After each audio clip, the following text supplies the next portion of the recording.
Welcome back, everyone, and today we have we're back with the Young Thug documentary. Getting Away with Murder, Young Thug's insane trial. Okay, so now we're at the golden age of Young Thug. This is part 3. Let's go ahead and watch this together. I hope you guys are doing fine. Yeesh.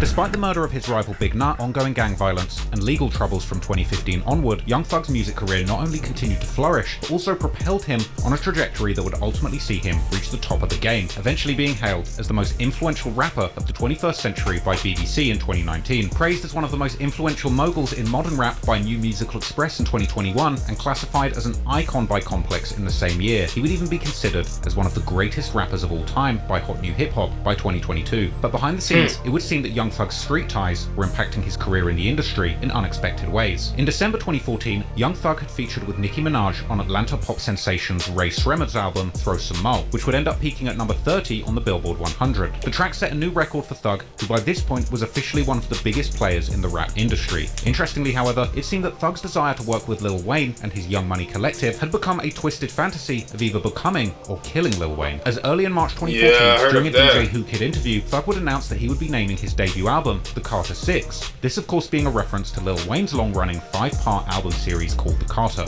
with Thug saying that he would be releasing The Carter 6 instead of Wayne because he's the only one who can make music at that level, and that he's big enough to carry the torch from Lil Wayne, who announced his retirement would be following The Carter 5, with Thug ending by saying that he was coming for Wayne. You got a title for your new album coming out? Your future album? Yeah, Carter 6. Oh, it's Carter 6. Yeah. Nah, Carter also? Yeah. You and Lil Wayne is coming out, or explain that to me? Nah, I just feel like I'm that big. Wow. Cause he feel like after the Carter 5, he ain't gonna make no more music. Cause he feel like can't nobody make no music like that. Oh, okay. What's the name of your album if you drop one? Carter 6. Yo, that is crazy. I'm going straight. Yeah, man. Still, Thug would give Wayne his flowers, listing him as one of his biggest influences. And listening to the first conversation where this was mentioned, it's possible that this was just trolling or an off-the-cuff, trying to be funny response from Thug. But things will be taken very seriously, and this comment made a huge splash. Joke or not, the timing of this was pretty savage too, because later that year, Lil Wayne revealed that he was disputing his deal with Birdman and Cash Money Records, and couldn't drop music, with Wayne later filing a $51 million lawsuit against his former mentor and label. During this time, Thug was incredibly close to Birdman, and arguably was taking Wayne's spot, not just musically, but taking his mentor for himself too. It seemed that the industry was supporting Young Thug's super trolling too, with a tweet from 300 Entertainment in March 2015 confirming that Young Thug would indeed be releasing The Carter 6 soon. Even Lil Wayne's daughter would tweet about this, calling it childish and saying that Thug would never be on her father's level. But Thug wasn't letting up, and he would tease a cover art for Carter 6 that depicted him naked on a spotlight with a blood bandana. This prompted Wayne to extensively diss Rich Gang and Young Thug on stage at 2 shows. Y'all ever have Rich Gang or whoever it is in this, y'all let them know I said, and stop listening to songs that pose naked on their now. Soon after this, in April of 2015, Thug would reveal that he was forced to change the title of the album from Carter 6 to Barter 6, in a slick move that replaced the C with a B in reference to the Blood Gang. This was followed by Thug announcing the change, as well as a show in Wayne's hometown of New Orleans, where he said that he would be there with his shooters. A KG Young Thug would also be interviewed by All Hip Hop TV at a release event for Barter 6, denying that there was a beef and claiming that he was just playing homage to Wayne all along. The Carter 6 becoming the Barter 6, why were you so adamant on the Carter 6? Like, what if Wayne wanted to drop it? What was your true feelings behind doing that? What was my true feeling about what? Changing the name of the album? Not changing the name, I think taking on the Carter 6 initially, just in general. What's my what? What was your intention, I guess, with naming it the Carter 6 in the first place? Like, why were you so adamant about the name? Like, it's like, man, this person I look up to. Okay, cool. So it was no beef, because everybody takes it as like maybe a shot at him, but for you it's homage? No, it's no beef. Eventually, on April the 17th of 2015, Young Thug released Barter 6 officially, and despite the controversy, the project was a huge success. It debuted at number 22 on the Billboard 200, becoming the first of many entries on the albums chart for Thug, and the project was met with praise as Pitchfork gave it rave reviews and a grade of 8.4, a big improvement for Thug critically. Released under 300 Entertainment, the project featured hits like Check, which peaked at 100 on the Billboard charts, as well as the song Halftime. On Check, Thug raps about how people are so fake that he has to keep a gun on him at all times, while also giving a special shout out to Birdman. And on the track Halftime, there was more gangster imagery, with Thug rapping how if people try and rob him, then his gun will chop them in half, and how he leaves his ops outlined in chalk. Thug would also shout out YSL Woody, saying that if anyone tries him, he'll be sending Woody to shoot at their head, perhaps a reference to what the streets were saying that Woody had actually done to Big Nut. But interestingly, in an interview with DJU, YSL Woody would actually say that this lyric was stupid of Thug as he felt it brought unnecessary attention to his name at the time. How big was it, like, when Young Thug dropped your name in a song on the halftime song? You know, Lil Woody. Like, how big was that for you? Like was that like crazy? Like, you know? It was stupid. Thug was also speaking spicy elsewhere on the project, rapping on the opening track constantly hating that his crew have a lot of bodies, while on the hook suggesting that the feds were actively looking into him. And on the second track, with that, Thug raps all about putting $100,000 on his ops' heads. Then on the song Dream, this had a feature from Yak Gotti, who would himself claim to have a lot of bodies, something that he would later be accused of at trial, and vowing to never snitch if he ever gets arrested, and calling YSL the mob. In the song Amazing, Thug mentions Hertz Rent-A-Cars, the very company that was used to rent the car that was used in Nut's murder. And track 10 is titled Knocked Off, very obviously a reference to having people killed, with Thug bragging about how he can pull some strings and have someone taken out, going on to name all of the scenarios in which he might have someone killed, saying that he'll have someone killed in exchange for a double-sealed pint of cough syrup, or even having someone killed while pulling off a scam, or for trying to get into his gang. In another suspect lyric, Thug is talking about a girl, saying that if she wants that nut, Thug will blast her with a shot of his own brand Thug sauce. But this also could have a double-coded message that if a girl messes with Thug's ops, like Nut, she's gonna get shot, just like Big Nut did. On the track Numbers, Thug would boast about guys in Atlanta having guns and being willing to kill their ops, with one lyric even saying that he wants to kill people and see the tears of their mothers. Ultimately, however, Barter 6 with its new title would still get under Lil Wayne's skin, with Wayne taking to the stage to diss Thug after its release. If there were any other albums that dropped recently, tell them I say suck my ain't no mother such thing as Carter 6. You let them know Tunchi said suck my. Then, on April the 21st, 2015, Thug would make an Instagram post saying that he would be performing in New Orleans, Lil Wayne's home city, and that he would be bringing guns with him, with the video ending having the camera panning to Pee Wee Roscoe, who's holding a firearm. First show, New Orleans, Holly Grove. Meet me down, baby. Beat me down, you did. With them two. Yeah. On April the 26th, 2015, things would escalate to a whole new level as Thug performed a show at the Southern University in Baton Rouge, Louisiana, Lil Wayne's home state. And coincidentally, on the very same night, Lil Wayne was actually performing at a nightclub called The Compound in Thug's hometown of Atlanta. The show in Louisiana would end poorly for Thug, who received a terrible reception from the natives who were clearly loyal to Lil Wayne. In a video posted by College Kid, you can see that the crowd was shouting for Lil Wayne, and Thug was eventually booed and heckled and yelled off stage. Damn.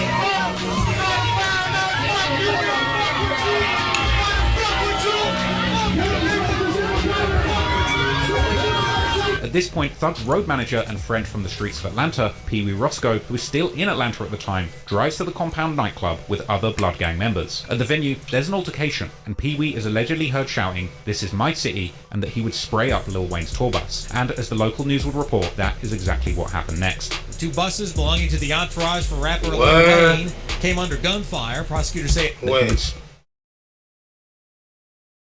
spray up Lil Wayne's tour bus. And as the local news would report, that is exactly what happened next. Two buses belonging to the entourage for rapper Lil Wayne came under gunfire. Prosecutors say a simmering rap feud and gang tensions led to it.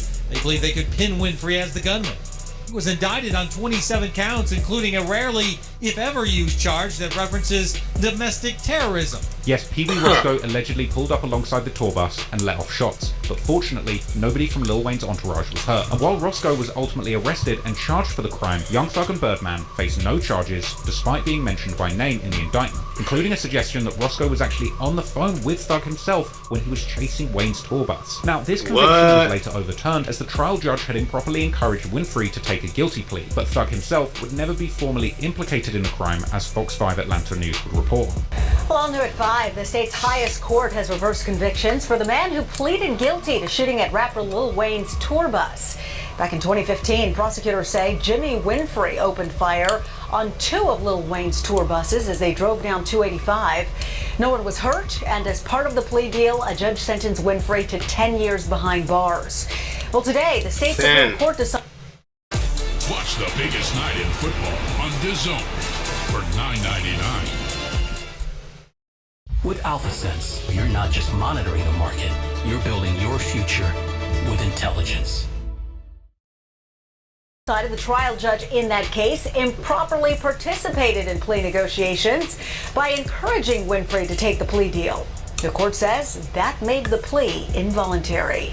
But the reality was that after the murder of Nut and what appeared to be an attempted murder of Lil Wayne and his entourage, getting on the wrong side of Young Thug could be deadly, and nobody in the industry was safe. And despite the danger around him, Young Thug was getting endless opportunities and was continuing to rise above the destruction going on around him. On the 7th of July 2015, Young Thug would be at the Perimeter Mall in Sandy Springs, Georgia, where following an altercation with security began escorting him out the premises. Thug's alleged response would be a threat to shoot the director of security in the face. The police would be called and they'd arrive shortly after, when Thug had already left, after which a warrant was issued for his arrest for the charge of issuing terroristic threats, basically threats that were meant to terrorize another person. Thug would be arrested for this on the next day, the 8th of July 2015, and this incident would eventually be listed within the indictment as furtherance of the conspiracy of YSL, the criminal street gang. On September the 16th, 2015, Thug would drop Slime Season, the first installment of an ongoing Slime Season mixtape series, a name which he had taken from his former friend Ola Player, who had released his Slime Season tape the previous year. Thug's Slime Season featured notable tracks like Power and Best Friend,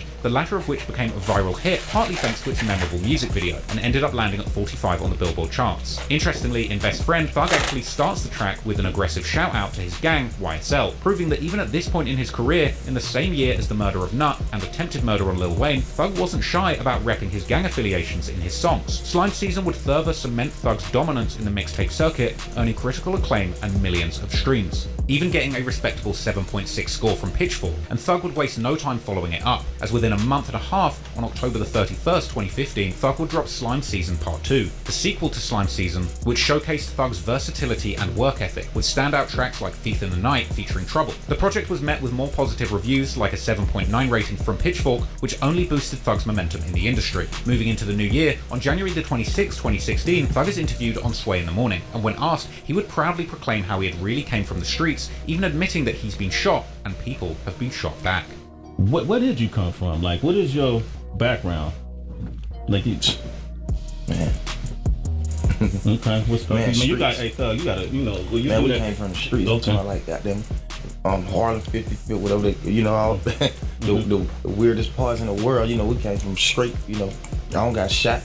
You know, everything that happened, it don't been both ways. Mm-hmm. I came from the struggle for real. I ain't, you know, I don't really know nothing about the spoons. The silver ones. You know what I'm saying? They silver and gold now though, you know. Hey. But I ain't come from those. But Thug really didn't have a care in the world with regards to self-snitching, and he seemed to have a deep desire to let everybody know his street credentials. And moving into 2016, Thug would continue dropping iconic music, when on the 5th of February 2016, he would release I'm Up, a surprise mixtape which temporarily disrupted the Slime Season trilogy. This tape performed better than the first two entries of Slime Season, actually peaking at 22 on Billboard's 200 albums chart. The song My Boys featuring Lil Durk, Trouble and Rallo is one of two Lil Durk assisted features on the mixtape, while the song Hercules would become the main hit of the mixtape, assisted by super producer Metro Boomin. Reviewers once again praised Thug's work, as well as his actual work ethic, dropping at a rate that was unusual for rappers at the time, and he wasn't about to let that work ethic ease up either, as at the end of the following month, on March the 25th, 2016, Thug continued the mixtape series that he'd started the previous year and dropped Slime Season number 3. This one performed the best out of any of his projects so far, going number 7 on Billboard, and this mixtape actually marked the conclusion of the Slime Season trilogy, and it featured songs like Digits and With Them, both of which were widely praised. Slime Season 3 was widely considered to be the best mixtape in the underground rap scene at the time, receiving many positive reviews, and the project saw Thug living up to his name, with the project positively packed with bold references to his blood gang and murderous lyrics. Track 1, titled With Them, saw Thug openly claiming that if people play with him,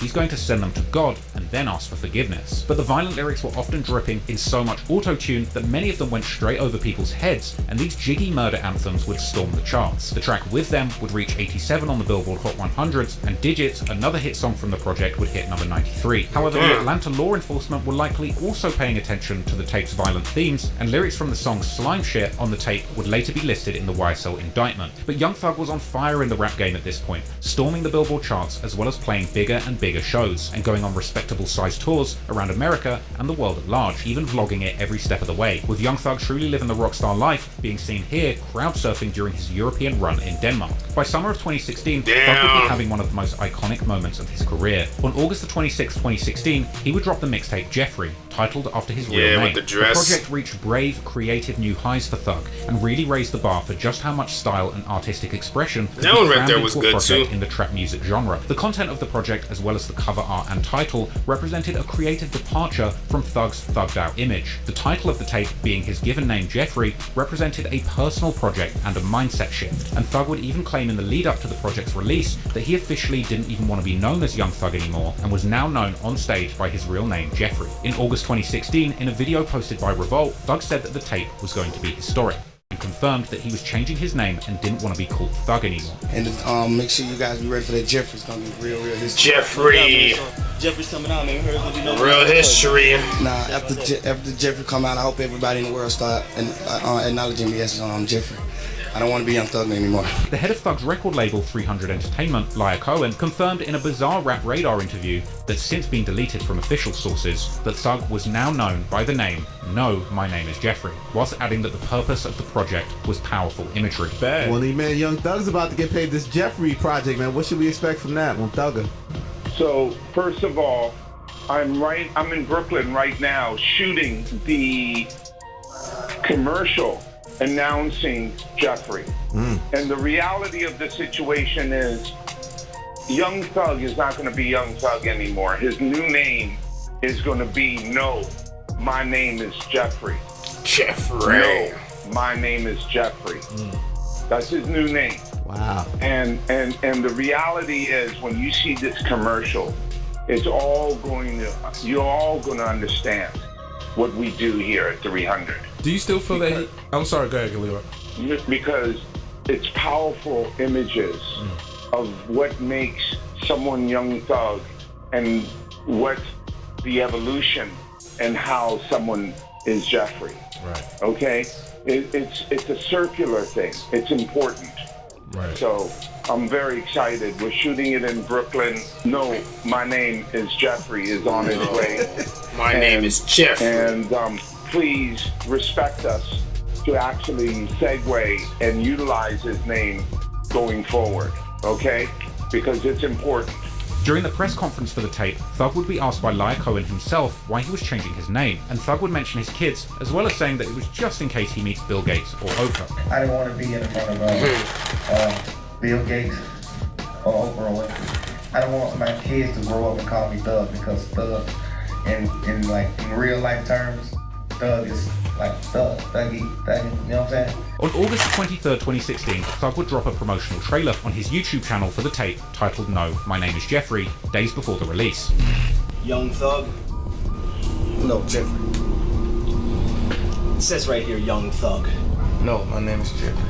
Obviously, the most eye-catching thing about the Jeffrey project was the iconic cover that depicted Thug wearing a unique billowing purple dress designed by the Italian fashion designer Alessandro Trincone. Wearing this dress was the last thing that you would expect a feared gang leader from Atlanta to do. And whilst this clearly wasn't Thug's first time in a dress, the story behind why Thug ended up wearing this particular dress on the Jeffrey cover is particularly interesting. According to a Complex article breaking it down, Thug saw a picture of the dress at the end of a creative meeting for a fashion show he was involved in, and he was so captivated by seeing the dress, he demanded it for the cover art, saying that he had to have it now. Thug's love of the dress was an apparent cosmic coincidence, as Trincone had reportedly designed the dress using similar creative ideologies to Thug making his music, suggesting that it was designed with androgyny and an identity unrestricted by gender in mind. The month before Jeffrey dropped, Thug had actually modelled another dress for a Calvin Klein women's wear campaign that had the caption, Disobey. And on July the 6th, 2016, in a video interview that was part of the campaign for Calvin Klein, Thug would claim that he believed there was no such thing as gender and that you could still be a gangster wearing a dress.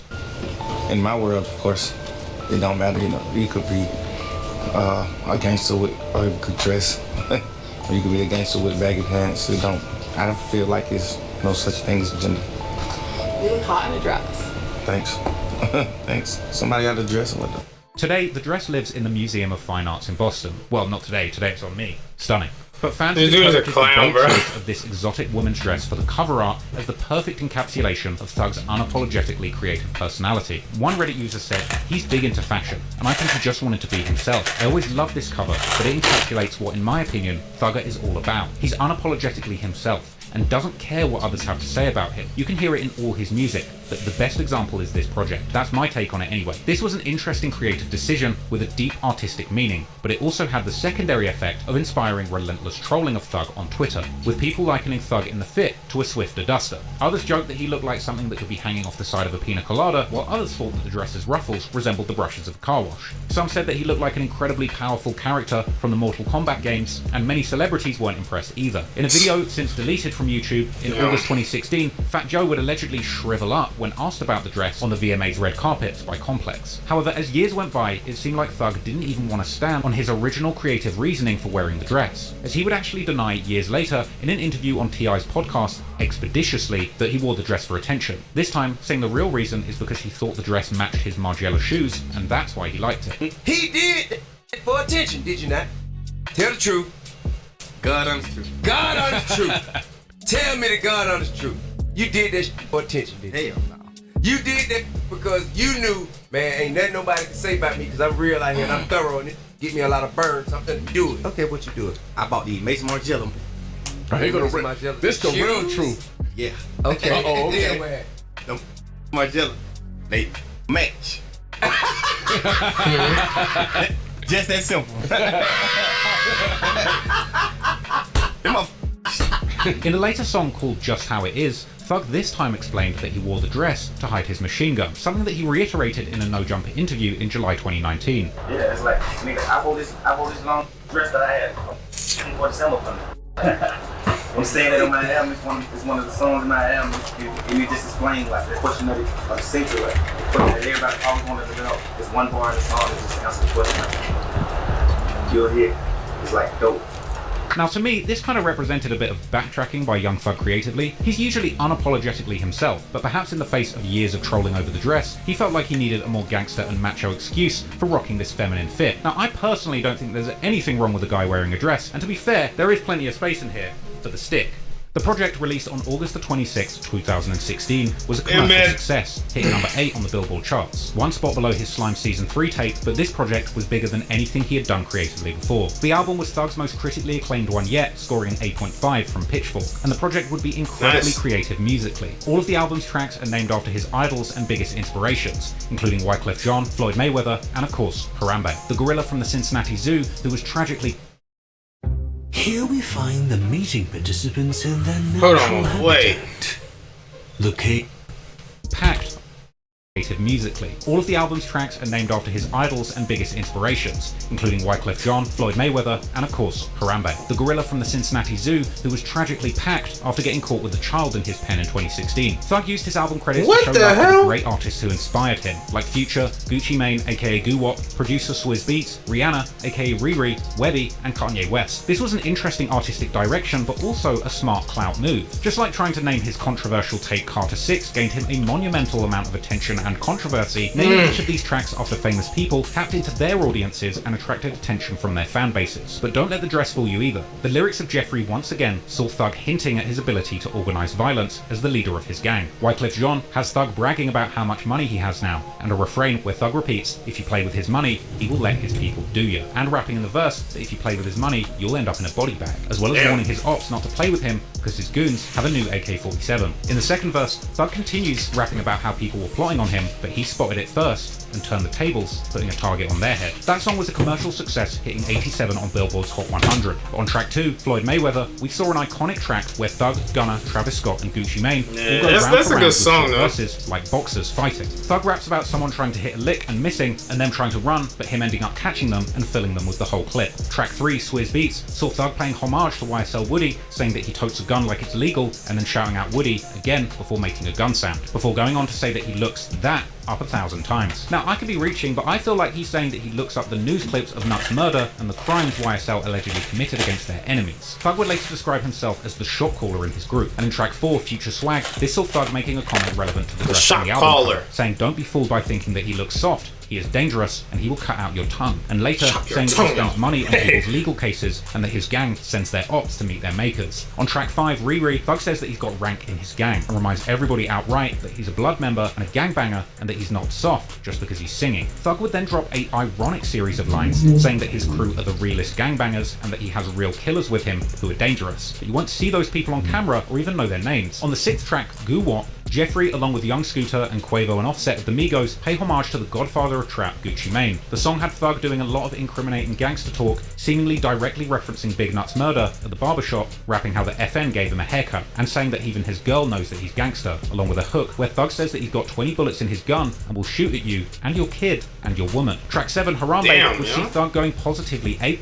and the track had some of the most flagrant examples of self-snitching that Thug would ever do in his career, as Thug would rap about how money will kill someone fast, and then in a pretty dark run of lyrics, Young Thug would then make one of his earliest mentions of having shot up his enemies' mothers and children, rapping how he'll shoot at your mother, brother, whole family, father, daughter and son, even if they're a baby. Now this lyric was apparently 100% accurate and no rap cap, as it would turn out that following the death of Big Nut and in the midst of a beef with Nut's friend and artist YFN Lucci's mother's home was shot up numerous times in the span of just a few days in 2015, just a year before Jeffrey was released, as explained by Lucci in this interview released on March the 22nd, 2016 with Civil TV. When my house got shot up, I was out of town though, man. I get a call, my mom upstairs, the house got shot. When we get back, everything was good though. She didn't get shot and everything was good. You see, they ain't shoot too many times the first time. You can tell they had to pull up right here. They ain't even pull up in front of the house. They pull up like right here, and they was just shooting it like, you know, sideways behind the car in the street. They was in the street though shooting, cause that's why all the shell was. Like a week later, we was at the studio. I get the same call. My boy, boom. He had my phone. He ain't even really want to say it. He like, how did he say it happened again? That's how Damn. I know what he was talking about though. Juju was in here, my baby mama, and my little girl and my mama and her friend. Both of them got shot though, my mama and her friend. Her room right here though. So that's how she got shot really. They was shooting, boom, boom. They was in bed, both of them got hit in the leg. This is something that Lucci's mother would later reveal in the trial, also revealing that her grandchild, Lucci's daughter, was also there when the shooting happened. Damn. How many times back in 2015 was your home shot up? Twice. Were you injured at any one of those times that your home was shot up? The second one. Was there anyone home with you that first time? Yes. Okay. The upstairs. Me and my grandbaby just had one upstairs. Sitting here today, do you remember how many gunshots you heard? A lot on. Do you remember if your son, Rayshawn, was home? No, this is crazy articulation. So whatever, man. The house was shot up the first time? No, he wasn't. Now, the second shooting, you said that was about a day or so later? Yes. The first shooting, did I hear you say back you to left back the days? house? For like 2 days or maybe one night. I can't remember. And when you returned, was that when the second shooting happened? Yes. Who was at home during that second time that your home was shot? The same 3. And would that be your granddaughter? I believe Juju, your friend who sometimes come over. Yes, my friend. Your friend. And then was your granddaughter's mother there? Yes, we were shot. When you said we knew we were shot. I said, that's when I know this one. I seen blood. Did you have to go to the hospital? Yes. Both the first time and the second time that your home was shot, did you speak with police? I can't recall. This was by no means the first time Thug had rapped about shooting at people's mothers and family either, but despite the playful nature of the dress and auto-tuned vocals, make no mistake, Jeffrey is gangster rap, and Thug is letting the whole world know that just because he's wearing a dress, don't think for a second he won't smoke you. Jeffrey was a huge success and represented a massive leveling up for Thug and his profile creatively. And from here, he would just keep on winning. A bonus track called Pick Up the Phone, released on June the 3rd, 2016, and also appeared at the end of the Jeffrey album, as well as on Travis Scott's album. This collaboration, that also included Quavo, peaked at 43 on Billboard in September of 2016. A little while later, his collaboration track with Usher, called No Limit, would release in June, eventually peaking at 32 on Billboard in August of the same year. And after that, his feature on the song Offended with Meek Mill and 21 Savage would also hit 70 on Billboard. On that track, Thug appears to say that somebody was plotting to kill him and that he took them out first. At this point, Thug had seemingly conquered the solo rap game and was now looking to become a mogul and push his team forward too. In November 2016, Thug would co-found the official Young Stoner Life Records imprint under 300 Entertainment alongside the label CEO Kevin Liles. And in these clips posted by academics, we would see Thug officially getting his own office at YSL, which was now officially a label as well as a gang. Yes, quick question. Is this where they all got roped up? You know, when when they did like the you know, the arrests for the RICO case, whatever. Hey, thank you. And he would induct the 300 label boss Laya Cohen into the gang, label, with his very own YSL chain. Go. Yes, sir. What? Papa Kid. What? You did. Now, Thug would use his label to sign some of Atlanta's most buzzing artists, like Gunna, Lil Keed, and Yak Gossi. Thug was clearly feeling himself by the end of 2016, and perhaps his success had his ego out of control. Because in a display of not being very truly humble under God, in December of 2016, Thug would go viral. Truly humbled under God, yeah, that's what they said Thug meant in court. Berating an airline employee after missing his flight in a video that was posted by Play This Hip Hop on Facebook. These two ants are so rude. You need to get me off the camera and step away from this. These two ants are so rude. They peasants. They saying they manager on the way. I don't want to talk to the manager. Y'all ants. Your manager peasant. Y'all ants. Hold on. Ants. Dude, get out the way with that. It's ending. We've got Twizzlers. I give y'all bum at 15,000 a piece to quit your job. Willing. I'm giving you bombs one more chance. Look at get their hair. Sink in on the hair. They have that. They look like Africans. They done got deported over.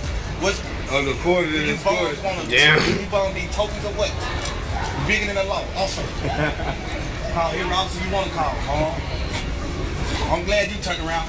Don't be. Perhaps it's not too surprising that a man who claims to kill his enemies also isn't nice to airline staff. But anyway, embarrassment aside, moving into 2017, he would have some of the most lucrative opportunities that the rap game had to offer. In March 2017, Thug featured on the song Trap Trap Trap with Rick Ross and Wale, going 97 on Billboard. Then in March, Drake dropped his More Life project, which goes #1 on the charts, and Thug would actually land 3 features on the project. Firstly, Sacrifices with 2 Chainz, which hit number 36, where Thug rapped about how he has people killed neatly, like the president would, and he popped up again on the track Ice Melts, which went 62 on Billboard, and even at the end of March, Calvin Harris would release a song called Heat Stroke that featured Thug, Pharrell Williams, and Ariana Grande. The song was the second of 10 songs released by the Scottish DJ and producer Icon in 2017, and would later be included as track 3 on his Funk Wave Bounces Volume 1 album. That one hit 96 on Billboard and was certified gold. Then in June 2017, Thug released his latest full-length project, Beautiful Thugger Girls. This was a controversial project for a number of reasons. He dropped it on the 16th of June 2017, the same day as Tupac's birthday. And Thug tweeted that he did this on purpose because he felt that he was this generation's Tupac and wanted to finish what Pac had started. Wyclef Jean apparently agreed with this, showing the level of stardom that Thug was really reaching at this point. But that wasn't the only reason the project was controversial. The tape itself was a departure from Thug's usual trap music style. In this project, he incorporated elements of country music and rock and roll, appearing on the cover art with a guitar. A conceptual move that many people felt Thug had stolen once again from his usual muse Lil Wayne, whose Rebirth album in 2010 was controversial for being a rock-inspired rap album too. But this project peaked at #8 on Billboard, and the song Relationship from the project featured Future and peaked at #65 on Billboard. Thug's singles and features during this period cleaned up on the charts too. In July, a collaboration with Meek Mill was released called We Ball, hitting #96. However, unfortunately behind the scenes, alongside all the self-snitching that he was doing in his songs, Thug was moving sloppy in the streets, and ultimately ended up in trouble with the law. On September the 24th, 2017, Thug, Gunna, and a former personal assistant of Thug, who has since become a full-time employee at 300 Entertainment, would be in a vehicle that got stopped for having illegally tinted windows. Police would search the vehicle, reportedly finding 2.5 ounces of marijuana, many other drugs, and $50,000 in cash, along with a firearm to make matters worse. Images of the stop released by WSB-TV many years later would show Thug getting patted down and him and Gunna miserably sitting on the floor in handcuffs. While during the search, the police would find an allegedly stolen firearm and a plethora of drugs in the car. Bodycam footage released during the traffic stop recorded Thug, who was pleading with the cop, seemingly desperate not to go to jail, while the cop would let Thug know that he has a whole trifecta of illegal items in his possession. Real since I got kids and everything, I don't need nobody saying you gonna know jail about nothing. I'm supposed to perform with Jimmy Ballard. You got dope, you got money, you got guns. trifecta. WSB-TV would also attain the transcript of the arrest in 2022 and reveal that the third man who was with them tried to claim ownership of everything in the car, but the cops weren't buying it. Both Thug and Gunner were charged with theft by receiving stolen property due to the firearm being stolen and with intent to distribute felony quantities of methamphetamine, hydrocodone, and marijuana. And each of these charges would later be included in the YSL RICO trial and used as proof of YSL being a criminal street gang that they were conspiring to be part of. The authorities would continue to monitor YSL closely for the following 5 years from this point. 2 days after the arrest, on September the 26th, 2017, TMZ would break the news and report on the arrest, and it would take until the following year for Thug to be hit with 8 charges related to this stop. But ultimately, this setback didn't stop Thug's role. In fact, he would soon have arguably the biggest moment of his career to date. In August 2017, Havana, a song by pop sensation Camila Cabello, would be released with a feature from Thug. The track earned Thug his first Billboard Hot 100 #1 single, and the song would spend a lengthy 46 weeks on the charts. The track was a global hit, going #1 in 24 countries outside of the US and charting in at least 38 other countries around the world. Havana was huge, and no doubt Thug's small but impactful appearance on this generational hit cemented him as a legendary figure in pop music beyond track, and he continued to drop hits from here, because a few days after its release, on August the 8th, 2019, Thug would make an alarming post on social media tagging his longtime enemy YFN Lucci and saying, "If I didn't like what you did for your family, I would have killed you a while ago." Another quote that would later come back to haunt Thug at the YSL trial. And again, I'm not going to give you the ins and outs of this beef with Lucci in this video, but clearly at this point, Thug had zero cares about broadcasting his violent fantasies he was having about what he was going to do to his ops. On August the 16th, 2019, Young Thug released his debut solo album, So Much Fun. For some reason in the music industry today, there's this kind of weird distinction between mixtape, commercial mixtape, and studio albums, but for all intents and purposes, all of Thug's music up until this point had been full-length, album quality projects, regardless of what you want to call them. The distinction between the album and mixtape is just more of an indicator as to whether the project represents fulfillment of an obligation under the record deal, but in this case, the importance of Thug's latest project being a full-blown debut album was actually pretty significant. Thug's debut, So Much Fun, would debut at #1 on the Billboard charts, and it charted in multiple countries all around the world, selling 131,000 copies in the first week and later becoming certified platinum. The album was once again reviewed positively on Pitchfork, who called it Thug's best project to date. Track 1, titled Just How It Is, would be perhaps the most self-incriminating song on the album, and it would be indeed referenced in the YSL indictment, as Thug states that he used to rob and kidnap, but now he's a full-time rapper. He also speaks on his altercation at the Lenox Mall. He would praise his lawyer Brian Steele and states that he actually gave him $2 million to handle all the murders. He creatively finds a way to mention the murder of Big Nut, inferring that he killed the biggest blood out there. The main theme of the song is that Thug came from nothing and doesn't care about the police anymore because he's now rich. Famous last words, if you ask me. Track 4 of the album, Hot, was actually Thug and Gunner's triumphant celebration of their lifestyles, and it turned out to be the album's breakout hit. The song would spend 26 weeks on the chart, peaking at number 11, and this track quickly became viral on social media, helping it gain even more attention. In the song, Thug would talk about kicking in doors at the age of 5 and being sick of fake gangsters. The following year, at the start of 2021, Juice WRLD would release his song Bad Boy that had a feature with Thug. The song hit 22 on the charts, but would also be cited in the YSL indictment, where Thug hinted at having killers in his gang and being responsible for the shooting of YFN Lucci's mother. Then on April the 16th, 2021, Young Stoner Life Records would release Slime Language 2, this being the second full-length studio album from Thug's gang, label. The cover art featured a photograph taken of the Young Stoner Life Records roster, including both producers and rappers affiliated with the label. Slime Language 2 landed Thug yet another #1 on the Billboard albums charts, and generated total sales of 113,000 albums in the first week. However, the album was met with relatively poor reviews compared to Thug's earlier projects. Critics noted that there were standout tracks and strong performances from featured artists like Travis Scott and Lil Uzi Vert, but many felt the album was overstuffed with 23 tracks, leading to inconsistency and forgettable moments from lesser-known artists within the YSL roster. The album had one painfully ironic song called Take It to Trial, where YSL members dissed the police, prosecutors, and judges of Atlanta, promising to take it to trial if they ever get charged with crimes, something that would be painfully unfunny when serious charges eventually dropped on the crew. Another charting song from the album was Slatty, featuring Young Thug, Gunner, and the YSL artists Yak Gotti and Lil Duke, which peaked at 99 on the Billboard 100. Slatty 2 would also be included in the YSL indictment, referring to lyrics about killing someone's friend in front of their mother. The song Ski, featuring Gunner and Thug, would end up going viral too,